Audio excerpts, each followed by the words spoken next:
আসসালামু আলাইকুম, আশা করি আপনারা সবাই ভালো আছেন। আজকে আমরা চলে যাচ্ছি আমাদের পাশের গ্রামে একটা নতুন লাইনের উদ্দেশ্যে।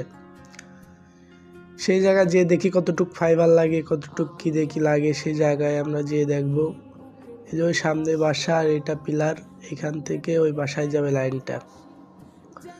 অবশেষে আমাদের লাইনের কাজ আমরা শুরু করে ফেলছি। টিজি বক্সটা খুলে দেখছি টিজি বক্সের ভিতরে একটু ময়লা রয়েছে। তারপর সব ক্লিন করে আমরা জয়েন্টটা দিয়ে দিলাম, দিয়ে এবার সামনের বাসায় যাব প্যাসকোডটা জোড়াইতে। এর মধ্যে আপনাদের কিছু কথা বলি। যারা বলেন যে লাইন 16 500 টাকা লাইনে যদি 5-10 জন চালান তাহলে তো 16 হবেই। আপনারা খুব 500 টাকা 1000 টাকার লাইনে 500 টাকার লাইনে আপনারা 5-6টা ফোন চালান, সমস্যা নেই, কিন্তু 5-6টা চালান, মাঝে সাঝে আবার ল্যাপটপ চালান, ফোন চালান, এগুলো চালালেই তো একটু লাইন স্লো হবে, স্বাভাবিক, তাই না?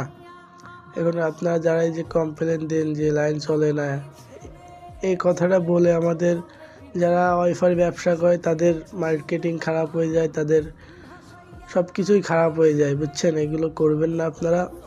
দয়া করে সমস্যা হলে তাদেরকে বলবেন যে এই বাসায় নতুন লাইন দিচ্ছি, প্যাসকোডটা জয়েন্ট দিয়ে লাইনটা চালাই দেওয়ার চেষ্টা করব খুব ভালোভাবে। কিন্তু তাও কিছু মানুষ বলে যে লাইন চলে না কি জন্য, সেটা তোরা বুঝবে না। কিছু মানুষে বুঝলি বোঝে, আর কিছু মানুষ বোঝে না।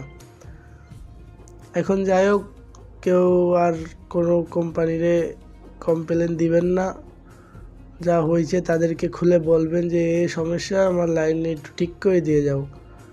আশা করি তারা খুব দ্রুত যায় আপনাদের সার্ভিসটা দিয়ে আসবে।